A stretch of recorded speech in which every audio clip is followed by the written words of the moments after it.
কথা ও ছন্দে গল্পের আসরে সবাইকে স্বাগত। আজ আমি শোনাচ্ছি শ্রদ্ধেয় বিভূতিভূষণ বন্দ্যোপাধ্যায়ের লেখা একটি গল্প। গল্পের নাম রানুর প্রথম ভাগ।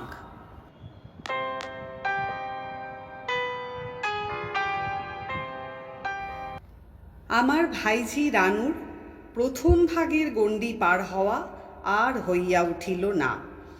তাহার সহস্রবিধ অন্তরায়ের মধ্যে দুইটি বিশেষ উল্লেখযোগ্য। এক, তাহার প্রকৃতিগত অকালপক্ব গিন্নিপনা, আর অন্যটি তাহার আকাশচুম্বী উচ্চাকাঙ্ক্ষা। তাহার দৈনিক জীবন প্রণালী লক্ষ্য করিলে মনে হয়, বিধাতা যদি তাহাকে একেবারে তাহার ঠাকুরমার মতো প্রবীণা গৃহিণী এবং কাকার মতো MA-BL করিয়া পাঠাইতেন, তাহা হইলে তাহাকে মানাইতেও ভালো এবং সেও সন্তুষ্ট থাকিত। তাহার 30-40 বৎসর পরবর্তী ভাবী নারীত্ব হঠাৎ কেমন করিয়া 30-40 বৎসর পূর্বে আসিয়া পড়িয়া তাহার ক্ষুদ্র শরীর মনটিতে আর আঁটিয়া উঠিতেছে না। রানুর কার্যকলাপ দেখিলে এই রকমই একটা ধারণা মনে উপস্থিত হয়। প্রথমত, শিশু সুলভ সমস্ত ব্যাপারেই তাহার ক্ষুদ্র নাসিকাটি তাচ্ছিল্যে কুঞ্চিত হইয়া ওঠে। খেলাঘর সে মোটেই বরদাস্ত করিতে পারে না, ফ্রক জামাও না, এমনকি নোলক পরাও না। মুখ গম্ভীর করিয়া বলে, আমার কি আর ওসবের বয়স আছে মেজকা? বলিতে হয়, না মা, আর কি 3 কাল গিয়ে 1 কালে ঠেকল। রানু চতুর্থ কালের কাল্পনিক দুশ্চিন্তা দুর্ভাবনায় মুখটা অন্ধকার করিয়া বসিয়া থাকে। আর দ্বিতীয়ত, কতকটা বোধহয় শৈশবের সহিত সম্পর্কিত বলিয়াই তাহার ঘোরতর বিতৃষ্ণা প্রথম ভাগে। দ্বিতীয় ভাগ হইতে আরম্ভ করিয়া তাহার কাকার আইন পুস্তক পর্যন্ত আর সবগুলির সহিতই তাহার বেশ সৌহার্দ্য আছে এবং তাহাদের সহিতই তাহার দৈনিক জীবনের অর্ধেকটা সময় কাটিয়া যায় বটে। কিন্তু প্রথম ভাগের নামেই সমস্ত উৎসাহ একেবারে শিথিল হইয়া আসে। বেচারির মলিন মুখখানি ভাবিয়া মাঝে মাঝে আমি এলাকারই দিই। মনে করি, যাকে বাবু, মেয়ে নাইবা এখন থেকে বই স্লেট নিয়ে মুখ গুজরে রইল, ছেলে হওয়ার পাপটা তো করেনি। নেহাতি দরকার বোধ করা যায় আর একটু বড় হোক, তখন দেখা যাবে খন। এই রকমে দিনগুলো রানুর বেশ যায়। তাহার গিন্নিপনা সতেজে চলিতে থাকে এবং পড়াশোনারও ভীষণ ধুম পড়িয়া যায়। বাড়ির নানা স্থানের অনেক সব বই হঠাৎ স্থানভ্রষ্ট হইয়া কোথায় যে অদৃশ্য হয় তাহার খোঁজ দুরূহ হইয়া ওঠে এবং উপরের ঘর নিচের ঘর হইতে সময়ে অসময়ে রানুর উঁচু গলায় পড়ার আওয়াজ আসিতে থাকে। ওই কয় জফলা ওই কো, ময় আকার মধ্যে নয় হস্যই, কয় জফলা মানিক, বা পাখি সব করে রব রাতি পোহাইল, অথবা তাহার রাঙা কাকার আইন মুখস্থ করার ঢঙে ফেয়ার অ্যাজ ইট ইজ ইত্যাদি। আমার লাগে ভালো, কিন্তু রানুর স্বাভাবিক স্ফূর্তির এই রকম দিনগুলো বেশি দিন স্থায়ী হইতে পারে না। ভালো লাগে বলিয়াই আমার মতির হঠাৎ পরিবর্তন হইয়া যায় এবং কর্তব্য জ্ঞানটা সমস্ত লঘুতাকে ভ্রুভঙ্গি করিয়া প্রবীণ গুরুমহাশয়ের বেশে আমার মধ্যে জাঁকিয়া বসে। সনাতন যুক্তির সাহায্যে হৃদয়ের সমস্ত দুর্বলতা নিরাকরণ করিয়া গুরুগম্ভীর স্বরে ডাক দিই, রানু। রানু এ স্বরটি বিলক্ষণ চেনে, উত্তর দেয় না। মুখটি কাঁদো কাঁদো করিয়া নিতান্ত অসহায় ভালো মানুষের মতো ধীরে ধীরে আসিয়া মাথা নিচু করিয়া দাঁড়ায়। আমার আওয়াজটা তাহার গলায় যেন একটা ফাঁস পড়াইয়া টানিয়া আনিয়াছে। আমি কর্তব্যবোধে আরও কড়া হইয়া উঠি, সংক্ষেপে বলি, প্রথম ভাগ, যাও। ইহার পরে প্রতিবারই যদি নির্বিবাদে প্রথম ভাগটি আসিয়া পড়িত এবং যেন তেন প্রকারেণ 2টা শব্দ গিলাইয়া দেওয়া যাইত, তো হাতে খড়ি হওয়া স্তক এই যে 2.5 বৎসর গেল, ইহার মধ্যে মেয়েটাও যে প্রথম ভাগের ও কয়টা পাতা শেষ করিতে পারিত না এমন নয়, কিন্তু আমার হুকুমটা ঠিকমতো তামিল না হইয়া কতগুলো জটিল ব্যাপারের সৃষ্টি করে মাত্র। যেমন এরূপ ক্ষেত্রে কোনো বার 2-3 দিন পর্যন্ত রানুর টিকিটি আর দেখা যায় না। সে যে কোথায় গেল, কখন আহার করিল, কোথায় শয়ন করিল, তাহার একটা সঠিক খবর পাওয়া যায় না। 2-3 দিন পরে হঠাৎ যেন নজরে পড়িল, তখন হয়তো সে তাহার ঠাকুরদাদার সঙ্গে চায়ের আয়োজনে মাতিয়া গিয়াছে, কিংবা তাহার সামনে প্রথম ভাগটাই খুলিয়া তাহার কাকাদের পড়ার খরচ পাঠানো, কিংবা আহার্য দ্রব্যের বর্তমান দুর্মূল্যতা প্রভৃতি সংসারের কোনো একটা দুরূহ বিষয় লইয়া প্রবল বেগে জ্যাঠামি করিয়া যাইতেছে, অথবা তাহার বাগানের যোগাড়যন্ত্রের দক্ষিণ হস্তস্বরূপ হইয়া সব বিষয়ে নিজের মন্তব্য দিতে দিতে সঙ্গে সঙ্গে ঘুরিয়া বেড়াইতেছে।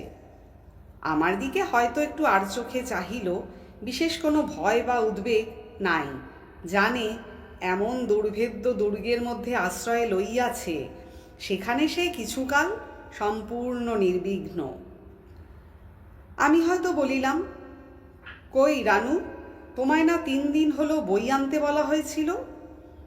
সে আমার দিকে না চাহিয়া বাবার দিকে চায় এবং তিনিই উত্তর দেন, ওহে, সে একটা মহা মুশকিল ব্যাপার হয়েছে, ও বইটা যে কোথায় ফেলেছে। রানু চাপা স্বরে শুধরাইয়া দেয়, ফেলিনি, বলো কে যে চুরি করে নিয়েছে। হ্যাঁ, কে যে চুরি করে নিয়েছে, বেচারি অনেকক্ষণ খুঁজেও। রানু জোগাইয়া দেয়, 3 দিন খুঁজে খুঁজে হয়রান হয়েও। হ্যাঁ, তোমার গিয়ে 3 দিন হয়রান হয়েও শেষে না পেয়ে হাল ছেড়ে। রানু ফিসফিস করিয়া বলিয়া দেয়, হাল ছাড়িনি এখনো। হ্যাঁ, ওর নাম কি হাল না ছেড়ে ক্রমাগত খুঁজে খুঁজে বেড়াচ্ছে। যা হোক, একখানা বই আজ এনে দিও, কতই বা দাম। রাগ করে বলি, তুই বুঝি এই কাটারি হাতে করে বাগানে বাগানে বই খুঁজে বেড়াচ্ছিস, লক্ষ্মী ছাড়া মেয়ে? কাতরভাবে বাবা বলেন, আহা, ওকে আরে সামান্য ব্যাপারের জন্য গাল মন্দ করা কেন? এবার থেকে ঠিক করে রাখবে তো গিন্নি? রানু খুব ঝুঁকাইয়া ঘাড় নাড়ে। আমি ফিরিয়া আসিতে আসিতে শুনিতে পাই, তোমায় অত করে শেখাই, তবু একটুও মনে থাকে না দাদু, কি যেন হচ্ছ দিন দিন।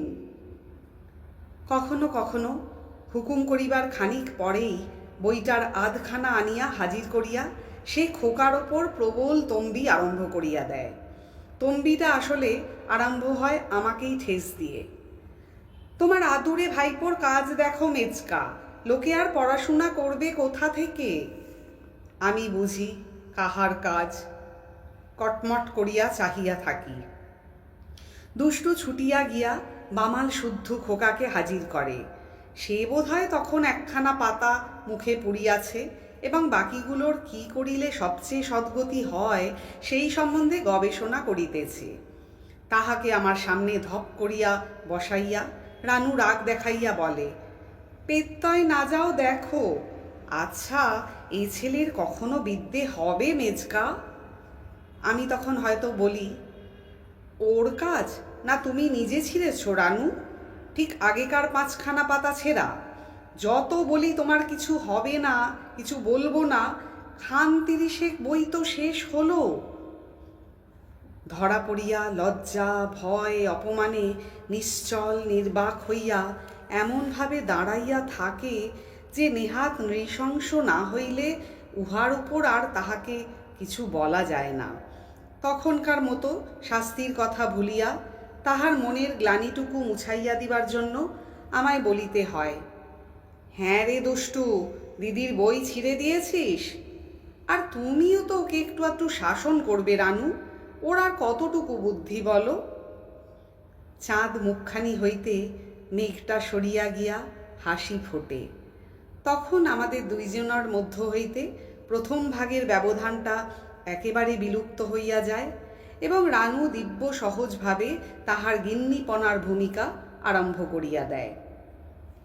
এই সময়টা সে হঠাৎ এত বড় হইয়া যায় যে ছোট ভাইটি হইতে আরম্ভ করিয়া বাপ, খুড়া, ঠাকুরমা, এমনকি ঠাকুর দাদা পর্যন্ত সবাই তাহার কাছে নিতান্ত ক্ষুদ্র এবং স্নেহ ও করুণার পাত্র হইয়া পড়ে। এই রকম একটি প্রথম ভাগ ছেঁড়ার দিনে কথাটা এইভাবে আরম্ভ হইল। কি করে শাসন করব বলো মেজকা, আমার কি নিঃশেষ ফেলবার সময় আছে? খালি কাজ কাজ আর কাজ। হাসি পাইলেও গম্ভীর হইয়া বলিলাম, তা বটে, কত দিকে আর দেখবে তুমি?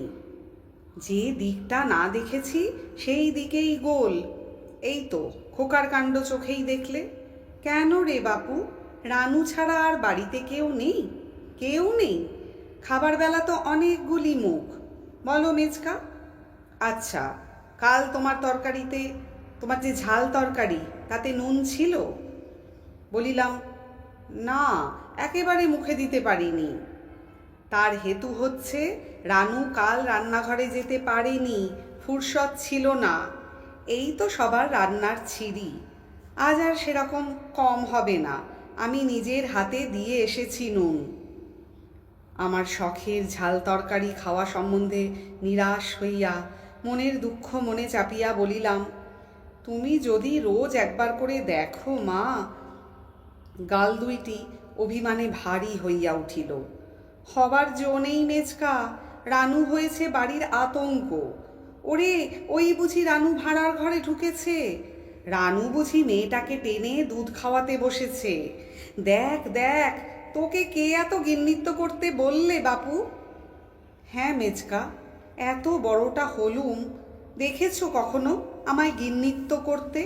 কখনো এক রত্তিও? বলিলাম, বলে দিলেই হলো একটা কথা, ওদের আর কি। মুখটি বুঝে শুনে যাই। একজন হয়তো বললেন, ওরে, ওই বুঝি রানু রান্নাঘরে সিধ হলো।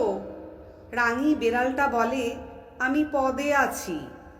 কেউ চেঁচিয়ে উঠলেন, ওরে, রানু বুঝি ওর বাপের। আচ্ছা মেজকা, বাবার ফুলদানিটা আমি ভেঙেছি বলে তোমার একটুও বিশ্বাস হয়? এ ঘটনাটা সবচেয়ে নতুন। গিন্নিপনা করিয়া জল বদলাইতে গিয়া রানুই ফুলদানিটা চুরমার করিয়া দিয়াছে। ঘরে আর দ্বিতীয় কেহ ছিল না।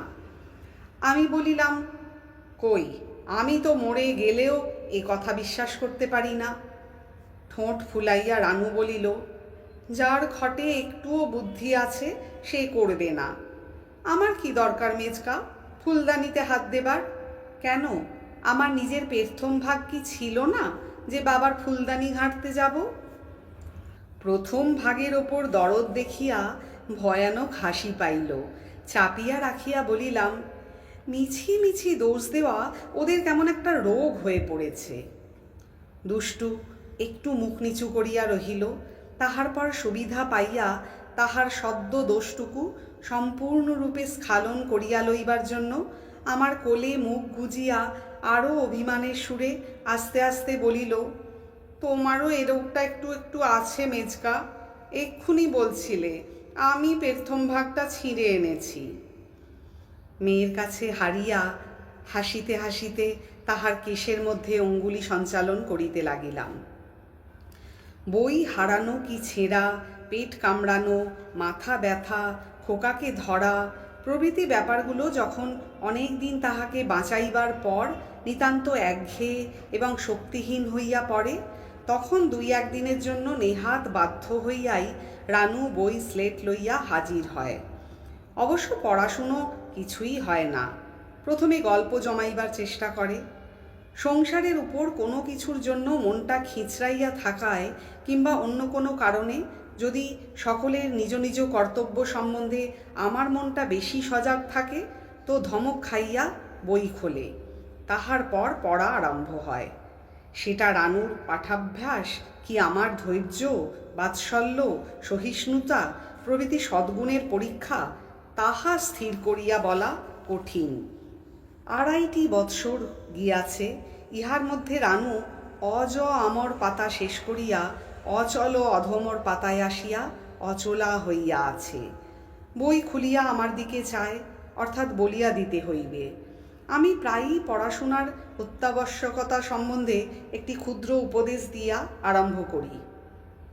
আচ্ছা রানু, যদি পড়াশুনো না করো তো বিয়ে হলেই যখন শ্বশুরবাড়ি চলে যাবে, মেজো কাকা কীরকম আছে, তাকে কেউ সকালবেলা চা দিয়ে যায় কি না, নাইবার সময় তেল কাপড় গামছা দিয়ে যায় কি না, অসুখ হলে কেউ মাথায় হাত বুলিয়ে দেয় কি না, এসব কি করে খোঁজ নেবে? রানু তাহার মেজকাকার ভাবি দুর্দশার কথা কল্পনা করিয়া মৌন হইয়া থাকে, কিন্তু বোধ হয় প্রথম ভাগ পার হইবার কোনো সম্ভাবনাই না দেখিয়া বলে, আচ্ছা মেজকা, একেবারে দ্বিতীয় ভাগ পড়লে হয় না? আমায় একটুও বলে দিতে হবে না, এই শোনো না, ওই কয়জফলা। রাগিয়া বলি, ওই ডেপমি ছাড়ো দিকিন, এই জন্যই তোমার কিছু হয় না। নাও পড়ো। সেদিন কত দূর হয়েছিল? অচল অধম শেষ করেছিলে? রানু নিষ্পৃহভাবে ঘাড় নাড়িয়া জানায়, হ্যাঁ। বলি, পড়ো তাহলে একবার। অচল কথাটির ওপর কচি আঙুলটি দিয়া চুপ করিয়া বসিয়া থাকে। আমার মাথার রক্ত গরম হইয়া উঠিতে থাকে এবং স্নেহ করুণা প্রভৃতি স্নিগ্ধ চিত্ত প্রবৃত্তিগুলো বাষ্প হইয়া উড়িয়া যাইবার উপক্রম হয়। মেজাজেরই বার দোষ দিই কি করিয়া? আজ 1 বৎসর ধরিয়া এই অচল অধম লইয়া কসরত চলিতেছে, এখনো রোজই এক অবস্থা। তবুও ক্রোধ দমন করিয়া গম্ভীরভাবে বলি, ছাই হয়েছে। আচ্ছা বলো, অ চ আর ল, অচল। রানু অয়ের ওপর হইতে আঙুলটি না সরাইয়া 3টি অক্ষর পড়িয়া যায়। অধমও ওইভাবেই শেষ হয়, অথচ ঝাড়া 1.5টি বৎসর শুধু অক্ষর চেনায় গিয়েছিল। তখন জিজ্ঞাসা করি, কোনটা অ? রানু ভীতভাবে আমার দিকে চাহিয়া আঙুলটি সরাইয়া লয়ের উপর রাখে। ধৈর্যের সূত্রটা তখনও ধরিয়া থাকি। বলি, কোনটা ল হলো তাহলে? আঙুলটা চট করিয়া চয়ের ওপর চলিয়া যায়। ধৈর্য সাধনা তখনও চলিতে থাকে।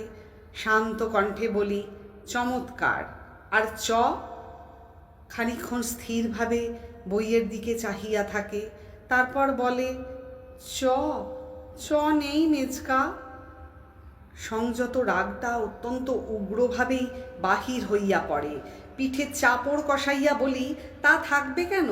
তোমার ডেপমি দেখে চম্পট দিয়েছে। হতভাগা মেয়ে, রাজ্যের কথার জাহাজ হয়েছেন, আর এদিকে 2.5 বৎসর প্রথম ভাগের 2.5টে কথা শেষ করতে পারলে না।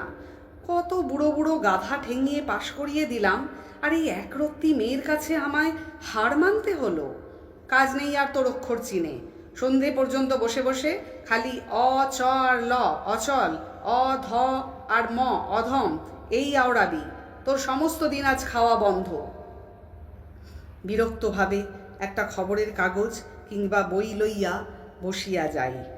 রানু ক্রন্দনের সহিত সুর মিশাইয়া পড়া বলিয়া যায়। বলি বটে, সন্ধ্যা পর্যন্ত পড়িতে হইবে, কিন্তু চরটা বসাইয়াই নিশ্চিন্ত হইয়া যাই যে সেদিনকার পড়া ওই পর্যন্ত। রানু এতক্ষণ চোখের জলের ভরসাতেই থাকে এবং অশ্রু নামিলেই সেটাকে খুব বিচক্ষণতার সঙ্গে কাজে লাগায়। কিছুক্ষণ পর আর পড়ার আওয়াজ পাই না। বলি, কি হলো? রানু ক্রন্দনের স্বরে উত্তর করে, নেই। কি নেই? বলিয়া ফিরিয়া দেখি চক্ষের জল অচল অধমর ওপর ফেলিয়া আঙুল দিয়া ঘষিয়া ঘষিয়া কথা 2টা বিলকুল উড়াইয়া দিয়াছে, একেবারে নিচের 2-3খানা পাতার খানিকটা পর্যন্ত। কিংবা আঙুলের ডগায় চোখের ভিজা কাজল লইয়া চোখ দুটিকে চিরান্ধকারে ডুবাইয়া দিয়াছে। এরূপ অবস্থাতে বলে, আর দেখতে পাচ্ছি না মেজকা। এই রকম আরও সব কাণ্ড। চরটা মারা পর্যন্ত মনটা খারাপ হইয়া থাকে, তাহা ভিন্ন ওর ধূর্তামি দেখিয়া হাসিও পায়। মেয়েদের পড়াশোনা সম্বন্ধে আমার থিওরিটা ফিরিয়া আসে।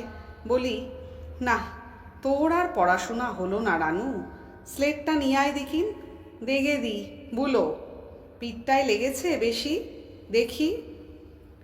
রানু বুঝিতে পারে তাহার জয় আরম্ভ হইয়াছে, এখন তাহার সব কথাই চলিবে। আমার কাঁধটা জড়াইয়া আস্তে আস্তে ডাকে, মেজকা। উত্তর দিই, কি? আমি মেজকা বড় হইনি? তা তো খুব হয়েছ, কিন্তু কই বড়র মতন। বাধা দিয়া বলে, তাহলে স্লেট ছেড়ে ছোট কাকার মতো কাগজ পেন্সিল নিয়ে আসবো। 4টে উড পেন্সিল আছে আমার, স্লেটে খোকা বড় হয়ে লিখবে খন।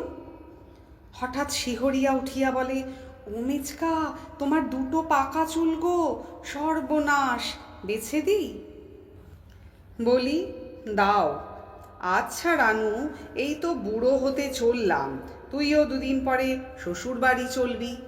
লেখাপড়া শিখলিনি, মরলাম কি বাঁচলাম কি করে খোঁজ নিবি? আমায় কেউ দেখে শোনে কি না, রেধে টেধে দেয় কি না? রানু বলে, পড়তে তো জানি মেজকা, খালি পেটথম ভাগটাই জানি না, বড় হয়েছি কি না। বাড়ির আর কোন লোকটা পেটথম ভাগ পড়ে মেজকা, দেখাও তো।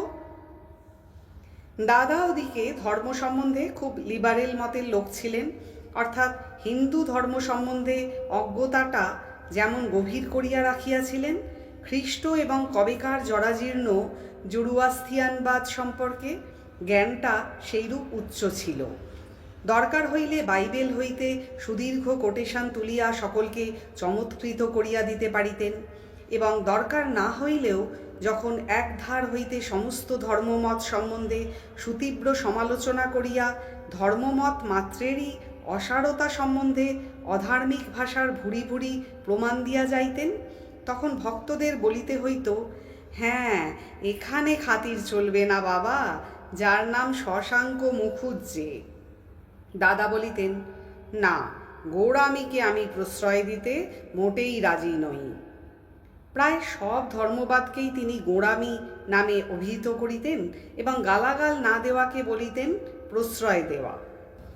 সেই দাদা এখন একেবারে অন্য মানুষ। ত্রিসন্ধ্যা না করিয়া জল খান না, এবং জলের অতিরিক্ত যে বেশি কিছু খান বলিয়াই বোধ হয় না। পূজা পাঠ হোম লইয়াই আছেন, এবং বাক ও কর্মে সুচিতা সম্বন্ধে এমন একটা গেল গেল ভাব যে আমাদের তো প্রাণ যায় যায় হইয়া উঠিয়াছে। ভক্তেরা বলে, ওরকম হবে এ তো জানা কথাই, এই হচ্ছে স্বাভাবিক বিবর্তন, এ একেবারে খাঁটি জিনিস দাঁড়িয়েছে।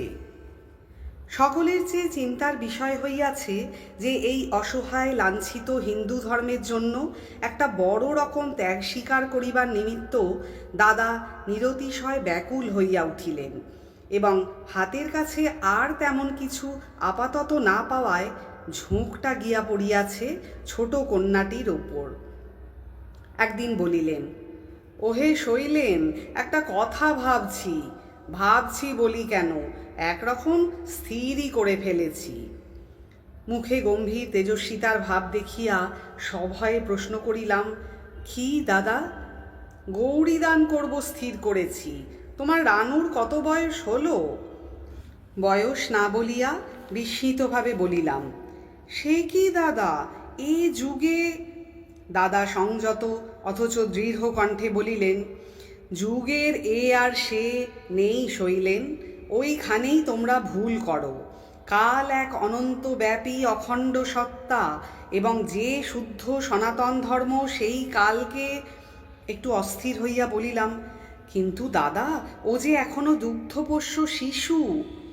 দাদা বলিলেন, এবং শিশুই থাকবে ও, যতদিন তোমরা বিবাহ বন্ধনের দ্বারা ওর আত্মার সংস্কার ও পূর্ণ বিকাশের অবসর করে না দিচ্ছ। এটা তোমায় বোঝাতে হলে আগে আমাদের শাস্ত্রকাররা। অসহিষ্ণুভাবে বলিলাম, সে তো বুঝলাম, কিন্তু ওর তো এই সবে 8 বছর পেরুলো দাদা, ওর শরীরই বা কতটুকু, আর তার মধ্যে ওর আত্মাই বা কোথায়, তা তো বুঝতে পারি না। আমার কথা হচ্ছে। দাদা সেদিকে মন না দিয়া নিরাশভাবে বলিলেন, 8 বৎসর পেরিয়ে গেছে? তা হলে আর কই হলো শৈলেন, মনু বলেছেন, অষ্টবর্ষা ভবেদ গৌরী নববর্ষে তু রোহিণী। জানি অত বড় পুণ্যকর্ম কি আমার হাত দিয়ে সমাধান হবে? ছোটটার বয়স কত হলো? রানুর ছোট রেখা 5 বৎসরের। দাদা বয়স শুনিয়া মুখটা কুঞ্চিত করিয়া একটু মৌন রহিলেন।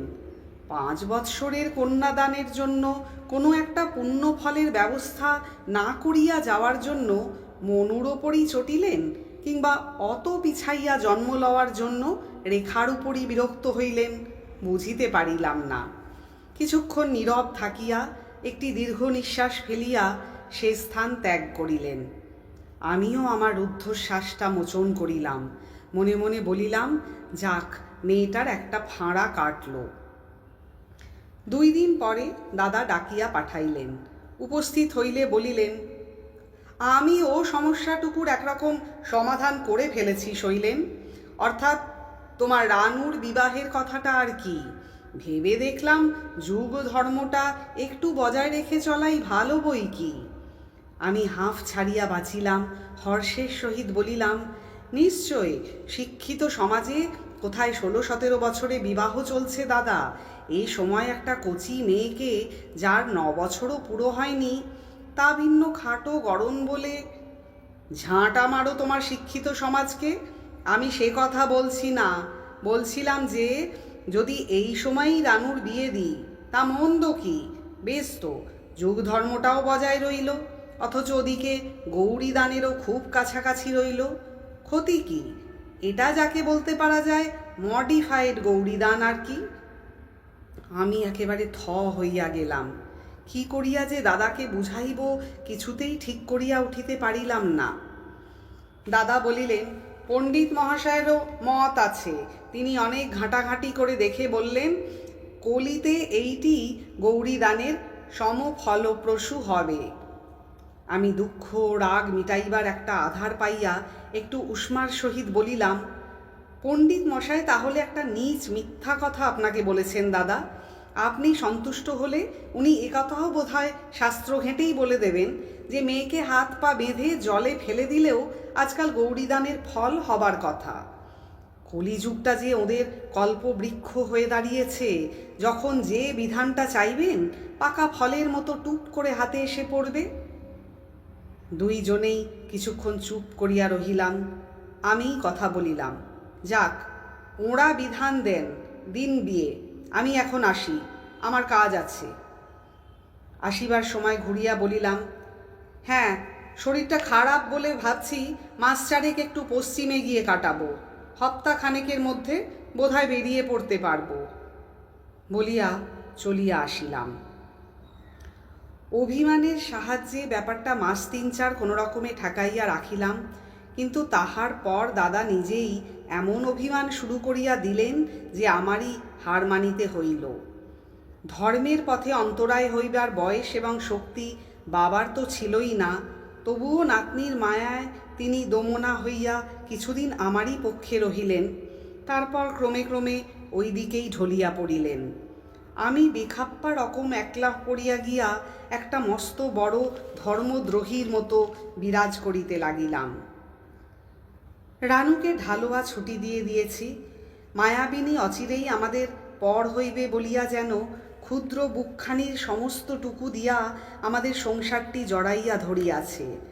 পারুক না পারুক সেই সমস্ত কাজেই আছে, এবং যেটা ঠিকমতো পারে না সেটার জন্য এমন একটা সংকোচ এবং বেদনা আজকাল তাহার দেখিতে পাই, যাহাতে সত্যই মনে হয় নকলের মধ্য দিয়া মেয়েটার এবার আসল গৃহিণীপনার ছোঁয়াচ লাগিয়াছে। অসহায় মেজ কাকাটি তো চিরদিনই তাহার একটা বিশেষ পোষ্য ছিলই। আজকাল আবার প্রথম ভাগ বিবর্জিত সুপ্রচুর অবসরের দরুন একেবারে তাহার কোলের শিশুটি হইয়া পড়িয়াছে বলিলে চলে। সময় সময় গল্পও হয়, আজকাল বিয়ের গল্পই হয় বেশি। অন্যের সঙ্গে এ বিষয় লইয়া আলোচনা করিতে রানু ইদানিং লজ্জা পায় বটে, কিন্তু আমার কাছে কোনো দ্বিধা কুণ্ঠাই আসিবার অবসর পায় না। তাহার কারণ আমাদের 2 জনের মধ্যে সমস্ত লঘুত্ব বাদ দিয়া গুরু গম্ভীর সমস্যাবলীর আলোচনা চলিতে থাকে। বলি, তা না হয় হলো রানু, তুমি মাসে দুবার করে শ্বশুরবাড়ি থেকে এসে আমাদের সংসারটা গুছিয়ে দিয়ে গেলে, আর সবই করলে, কিন্তু তোমার মেজ কাকাটির কি বন্দোবস্ত করছো? রানু বিমর্ষ হইয়া ভাবে, আমরা সব বলে বলে তো হয়রান হয়ে গেলাম মেজকা, যে বিয়ে করো বিয়ে করো, তা শুনলে গরিবদের কথা? রানু কি তোমার চিরদিনটা দেখতে শুনতে পারবে মেজকা? এরপর তার নিজের ছেলে পুলেও মানুষ করতে হবে তো, মেয়ে আর কতদিন নিজের বলো? তোতা পাখির মতো কচি মুখে বুড়োদের কাছে শেখা বলি শুনিয়া হাসিব কি কাঁদিব ঠিক করিতে পারি না। বলি, আচ্ছা, একটা গিন্নি বান্নি কোণে দেখে এখনো বিয়ে করলে চলে না? কি বলো তুমি? এই বাঁধা কথাটি তাহার ভাবি শ্বশুরবাড়ি লইয়া একটি ঠাট্টার উপক্রমণিকা।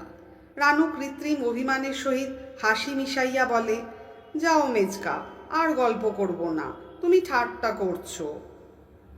আমি চোখ পাকাইয়া বিপুল গাম্ভীর্যের সহিত বলি, মোটেই ঠাট্টা নয় রানু, তোমার শাশুড়িটি বড্ড গিন্নি শুনেছি, তাই বলছিলাম যদি বিয়েই করতে হয়। রানু আমার মুখের দিকে রাগ করিয়া চায় এবং শেষে হাসিয়া চায়। কিছুতেই যখন আমার মুখের অটল গাম্ভীর্য বদলায় না, তখন প্রতারিত হইয়া গুরুত্বের সহিত বলে, আচ্ছা, আমি তাহলে। না মেজকা, নিশ্চয়ই ঠাট্টা করছো, যাও। আমি চোখ আরও বিস্ফারিত করিয়া বলি, একটুও ঠাট্টা নেই এর মধ্যে রানু, সব কথা নিয়ে কি আর ঠাট্টা চলে মা? রানু তখন ভারিক্কি হইয়া বলে, আচ্ছা, তাহলে আমার শাশুড়িকে একবার বলে দেখব ক্ষণ, আগে যাই সেখানে, তিনি যদি তোমায় বিয়ে করতে রাজি হন তাহলে তোমায় জানাবো ক্ষণ, তার জন্য ভাবতে হবে না। তাহার পর কৌতুকদীপ্ত চোখে চাহিয়া বলে, আচ্ছা মেজকা, প্রথম ভাগ তো শিখিনি এখনো, কি করে তোমায় জানাবো বলো দেখিন, তবে বুঝবো। হ্যাঁ। আমি নানান রকম আন্দাজ করি। বিজয়িনী ঝাঁকড়া মাথা দুলাইয়া হাসিয়া বলে, না হলো না, কখনো বলতে পারবে না, সে বড্ড শক্ত কথা। এইসব হাসি তামাশা গল্পগুজব হঠাৎ মাঝখানেই শেষ হইয়া যায়। রানু চঞ্চলতার মাঝে হঠাৎ গম্ভীর হইয়া বলে, যাক, সে পরের কথা, পরে হবে, যাই, তোমার চা হলো কি না দেখি গে। কিংবা, যাই, গল্প করলেই চলবে না, তোমার লেখার টেবিলটা আজ গুছোতে হবে, এক ডাঁই হয়ে রয়েছে, ইত্যাদি। এই রকমভাবে রানুকে নিবিড় হইতে নিবিড়তর ভাবে আমার বুকের মধ্যে আনিয়া দিতে দিতে বিচ্ছেদের দিনটা আগাইয়া আসিতেছে। বুঝিবা রানুর বুকটিতেও এই আসন্ন বিচ্ছেদের বেদনা তাহার অগোচরে একটু একটু করিয়া ঘনাইয়া উঠিতেছে। কচি সে, বুঝিতে পারে না, কিন্তু যখনই আজকাল ছুটি পাইলে নিজের মনেই স্লেট ও প্রথম ভাগটা লইয়া হাজির হয়, তখনই বুঝিতে পারি এ আগ্রহটা তাহার কাকাকে সান্ত্বনা দেওয়ারই একটা নতুন রূপ। কেননা প্রথম ভাগ শেখার আর কোনো উদ্দেশ্য থাক আর না থাক, ইহার উপরই ভবিষ্যতে তাহার কাকার সমস্ত সুখ সুবিধা নির্ভর করিতেছে। রানুর মনে এ ধারণাটুকু বদ্ধমূল হইয়া গিয়াছে। এখন আর একেবারেই উপায় নাই বলিয়া তাহার শিশু মনটি ব্যথায় ভরিয়া উঠে। প্রবীণার মতো আমায় তবুও আশ্বাস দেয়, তুমি ভেবো না মেজকা, তোমার প্রথম ভাগ না শেষ করে আমি কখনো শ্বশুরবাড়ি যাব না। নাও, বলে দাও। পড়া অবশ্য এগোয় না, বলিয়া দিব কি, প্রথম ভাগটা দেখিলেই বুকে যেন কান্না ঠেলিয়া উঠে। আবার প্রতিদিনই গৌরীদানের বর্ধমান আয়োজন, বাড়ির বাতাসে আমার হাঁফ ধরিয়া ওঠে। একদিন মেয়েটাকে বুকে চাপিয়া ধরি, বলি, আমাদের কোন দোষে তুই এত শিগগির বড় হতে চললি রানু? বোঝে না, শুধু আমার ব্যথিত মুখের দিকে চায়। একদিন অবুঝভাবেই কাঁদো কাঁদো হইয়া উঠে। একদিন জোর গলায় প্রতিজ্ঞা করিয়া বসে, তোমার কষ্ট হয় তো বিয়ে এখন করবই না মেজকা, বাবাকে বুঝিয়ে বলবো ক্ষণ। একদিন এই রকম প্রতিজ্ঞার মাঝখানেই সানাইয়ের করুণ সুর বাতাসে ক্রন্দনের লহর তুলিয়া বাজিয়া উঠিল। রানু কুণ্ঠিত আনন্দে আমার মুখের দিকে চাহিয়া হঠাৎ কীরকম হইয়া গিয়া মুখটা নিচু করিল। বোধ করি তাহার মেজকাকার মুখে বিষাদের ছায়াটা নিতান্তই নিবিড় হইয়া তখন ফুটিয়া উঠিয়াছিল। গৌরীদান শেষ হইয়া গিয়াছে। আমাদের গৌরীর আজ বিদায়ের দিন। আমি শুভ কর্মে যোগদান করিয়া পুণ্য সঞ্চয় করিতে পারি নাই, এবাড়ি সেবাড়ি করিয়া বেড়াইতেছি। বিদায়ের সময় বরবধূকে আশীর্বাদ করিতে আসিলাম। দীপ্তশ্রী কিশোর বরের পাশে পট্ট বস্ত্র ও অলঙ্কার পরা, মালা চন্দনে চর্চিত রানুকে দেখিয়া আমার তপ্ত চক্ষু দুইটা জুড়াইয়া গেল। কিন্তু ও যে বড্ড কচি, এত সকালে কি করিয়া বিদায়ের কথা মুখ দিয়া বাহির করা যায়? ও কি জানে আজ কতই পর করিয়া ওকে বিদায় দিতেছি আমরা? চক্ষে কোঁচার খুঁট দিয়া এই পুণ্য দর্শন শিশু দম্পতিকে আশীর্বাদ করিলাম। রানুর চিবুকটা তুলিয়া প্রশ্ন করিলাম, রানু, তোর এই কোলের ছেলেটাকে কার কাছে? আর বলিতে পারিলাম না। রানু শুনিয়াছি এতক্ষণ কাঁদে নাই। তাহার কারণ নিশ্চয় এই যে সংসারের প্রবেশ পথে দাঁড়াইতেই ওর অসময়ের গিন্নিপনাটা সরিয়া গিয়া ওর মধ্যকার শিশুটি বিস্ময়ে কৌতূহলে অভিভূত হইয়া পড়িয়াছিল। আমার কথার আভাসে সেই শিশুটি নিজের অসহায়তায় আকুল হইয়া পড়িল। আমার বাহুতে মুখ লুকাইয়া রানু উচ্ছ্বসিত আবেগে ফুলিয়া ফুলিয়া কাঁদিয়া উঠিল। কখনো কচি মেয়ের মতো ওকে ভুলাইতে হয় নাই। আমার খেলাঘরের মা হইয়া ওই এতদিন আমায় আদর করিয়াছে, আশ্বাস দিয়াছে। সেইটাই আমাদের সম্বন্ধের মধ্যে যেন সহজ এবং স্বাভাবিক হইয়া পড়িয়াছিল, ভালো মানাইত। আজ প্রথম ওকে বুকে চাপিয়া সান্ত্বনা দিলাম, যেমন দুধের ছেলে মেয়েকে শান্ত করে, বুঝাইয়া, মিথ্যা কহিয়া, কত প্রলোভন দিয়া। তবুও কি থামিতে চায়? ওর সব হাসির অন্তরালে এতদিন যে গোপনে শুধু অশ্রুই সঞ্চিত হইয়া উঠিতেছিল। অনেকক্ষণ ফোঁপাইয়া ফোঁপাইয়া সে থামিল। অভ্যাস মতো আমার করতল দিয়াই নিজের মুখটা মুছাইয়া লইল। তাহার পর হাতটাতে একটু টান দিয়া আস্তে আস্তে বলিল, এদিকে এসো, শোনো মেজকা। দুইজনে একটু সরিয়া গেলাম। সকলে এই সময় মাতা পুত্রের অভিনয়ের দিকে চাহিয়া রহিল। রানু বুকের কাছ হইতে তাহার সুপ্রচুর বস্ত্রের মধ্য হইতে লাল ফিতায় যত্ন করিয়া বাঁধা 10-12খানি প্রথম ভাগের একটা বান্ডিল বাহির করিল। অশ্রুসিক্ত মুখখানি আমার মুখের দিকে তুলিয়া বলিল, প্রথম ভাগগুলো হারাইনি মেজকা, আমি দুষ্টু হয়েছিলুম, মিছে কথা বলতুম। গলা ভাঙিয়া পড়ায় একটু থামিল, আবার বলিল, সবগুলো নিয়ে যাচ্ছি মেজকা, খুব লক্ষ্মী হয়ে পড়ে পড়ে এবার শিখে ফেলব। তারপরে তোমায় রোজ রোজ চিঠি লিখব, তুমি কিচ্ছু ভেবো না মেজকা।